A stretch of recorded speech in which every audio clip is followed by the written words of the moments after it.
creation of sport-specific functional systems. What I want to concentrate right now to make sure we understand when we say functional, what it means. It's very important that we understand the concept cost of adaptation. But now, how do we apply this knowledge to athlete? So, creation of sport-specific functional system. Let's first discuss what is the definition of the most successful athletes in their disciplines. Is the best athlete is the fastest and strongest? Not necessarily. So, physical qualities don't necessarily define how great the athlete is. What defines the great athlete is the athlete who can show wonderful performance on a very high level of skill in their sport, and mastery for a prolonged period of time without much of deterioration. What is the most effective hockey player? It's the hockey player, not the player that plays once, great game, or plays first period well. It's the player that plays all periods very well, and he performs on this level day after day, competition after competition after competition. So the great athletes are the athletes that possess wonderful skill, but they can display that skill over a prolonged period of time without much of a deterioration. That's the best athletes, right? Now, that ability to display their skill frequently with a very high percentage of their optimum depends on their functional state. So when we create an athlete, we need to create an athlete that is not only fast, not only powerful, not in a sport-specific way, but also the athlete that can show their sport mastery frequently, all the time. Let's assume this is your initial state, so functional state, and we need to move it up. So the original state, somewhat low. First, this is a response of single athlete to stimulus, to any type of load, right? Let's assume running 1 kilometer, right? So if I am novice, if I am not trained, if I don't have proper functional system, so what will happen? I can run this kilometer in 5 minutes. So the time is pretty slow. Now, my ability to generate energy during this 1 kilometer is also low. I'm not trained. But, so pretty slow pace, pretty mediocre response from energy production standpoint, but the cost I am paying is huge. Now I am tired, right? So first of all, the level of fatigue is very deep, and the time it takes for me to regenerate after this run is pretty long. The good thing is, though, the compensation is positive, because I can go from 5-minute kilometer to 4 minutes 30 kilometer pretty fast. But the problem here is that this compensation doesn't last very long, right? When you are untrained. So it kind of increases your ability, but then it drops very quickly if you don't do anything. So this is a not very good functional system. Our goal is not if we increase their functional system. What would we need to achieve? It's not only his ability to run 1 kilometer, right? Because now, let's say, he can run this kilometer in 3 minutes. During this time of 3 minutes, he can produce ATP in abundance. So the rate of production of ATP is very, very high, right? And if functional system is properly developed, the cost of this activity is very, very low. Their adaptation to it almost instantaneous. And even though the compensatory phase does not allow big improvement like previously, from 5 to 430 it's easy. From 3 to 250 it's very hard.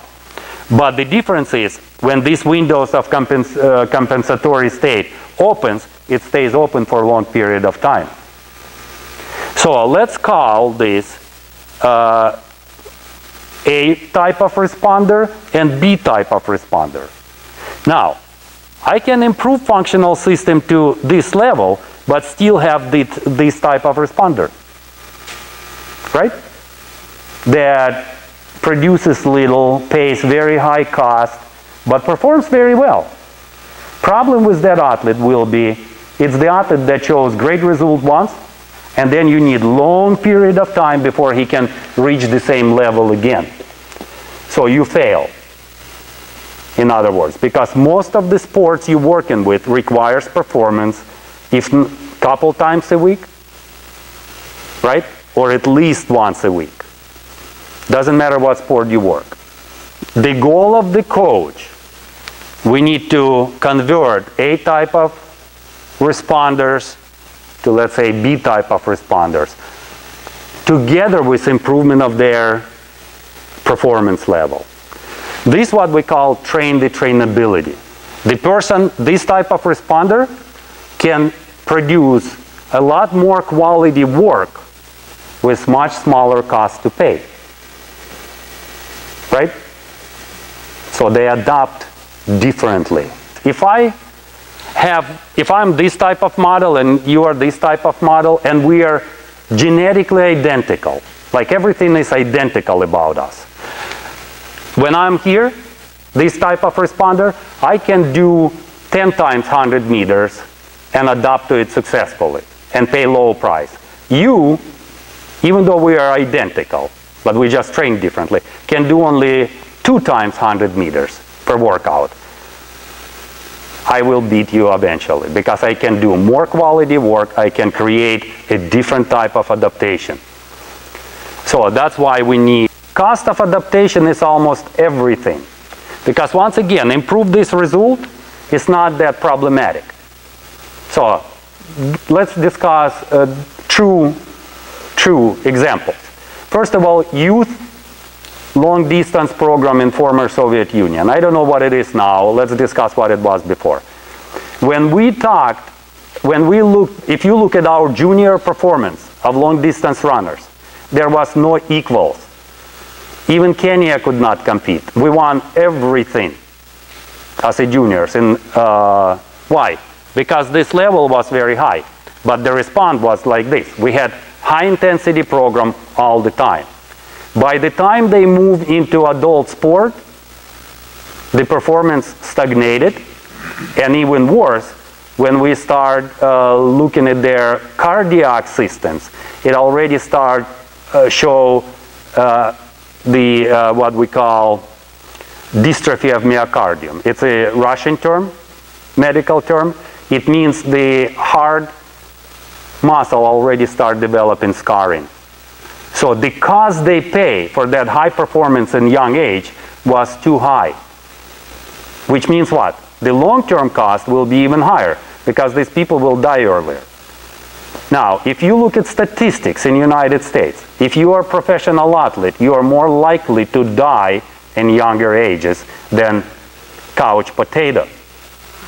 Explain me why. Their performance level is a lot higher. Again, because the cost they pay for this performance is very, very high. Biological cost, but it doesn't have to be. Our point is we can achieve same, if not better results with much lower cost if we know how to build training process properly. So this part, the cost of adaptation, should be taken in consideration when you're creating sport-specific functional system. Cost is very important part of it. Then let's start talking about how do we decrease that cost, right? While we're still achieving higher performance. This model shows us the biological component of functional system. So let's assume this is novice athlete, where all of these systems, right? Cardiopulmonary, metabolic, neuromuscular system, sensory motor system, are all functioning, but they are not functioning as one unit to create one useful response to very particular demand, because demand is determined by the result in given sport, right? Now we have to create functional system that will be useful for this particular sport. Let's look at all different options we have to create. Obviously, this is general explanation, but let's look how functional system for sprinter or basketball player will be different than functional system for endurance athlete. So we all, let's say, start at the same place. So neuromuscular, cardiopulmonary, hormonal, sensory motor. So now we have to create sport-specific functional system. To understand what type of sport-specific functional system we need to create, we need to go back and look at the results. We need to understand what model of human system we want to create that will correspond with better performance in particular environment. Running marathon, right? Or running 100 meters. It's a big difference. Or shooting clay pigeons in Olympics. We need to create different functional systems. You start by identifying what is basis for this functional system. So, for example, let's start marathon. What is the basis for marathon performance? What is the primary components of functional system? Cardiopulmonary system, right? There is actually two, cardiopulmonary and neuromuscular. Actually even more muscular, let's put it that way. How important is sensory motor? I don't care, right? So, therefore, we need to develop significant improvement in a cardiopulmonary will be the primary base for this functional system, right? Then maybe somewhat smaller part will be muscular system. But it doesn't mean we don't need to develop all the other qualities, right? So we can start developing them, but let's say hormonal and so on. So they all will be interlooping here. So we have to have a very clear picture exactly what we're trying to create. Now, how would be, and even more so, these systems need to work together to provide one useful adaptation for, you have to be able to run 2+ hours with certain velocity, right? So we need to understand what is underlying components, the base components, or what we call phone components for each functional system. So of course, picture will change significantly if we start looking at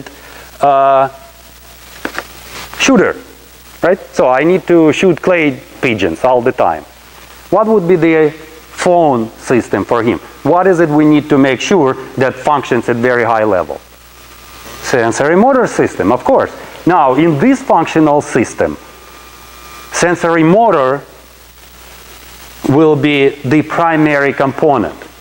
But to be able to sustain this sensory motor function for a prolonged period of time, because it's multiple day competition with lots of them flying out, right? We also need to make sure that the body pays low cost for this constant concentration. There, additional systems will be neuromuscular system, hormonal system. So, and of course the goal here will change completely. And then if we create this printer, what is the phone system will be for this printer? Neuromuscular, right? That's a primary adaptation. Neuromuscular, and very large will be hormonal system as well. Now, here's the trick about what I'm discussing with you right now is biological adaptations. But true functional system cannot be described only by a biological component. If I'm a pole vaulter, the pole I'm holding is part of my functional system. And if I change the pole to longer and harder, I have to change my biological functional system as well. If I'm a Formula One driver, car is part of my functional system. I'm a biological system inside the car, but car is extension of this functional system. And depending on the car, I need to change functional system.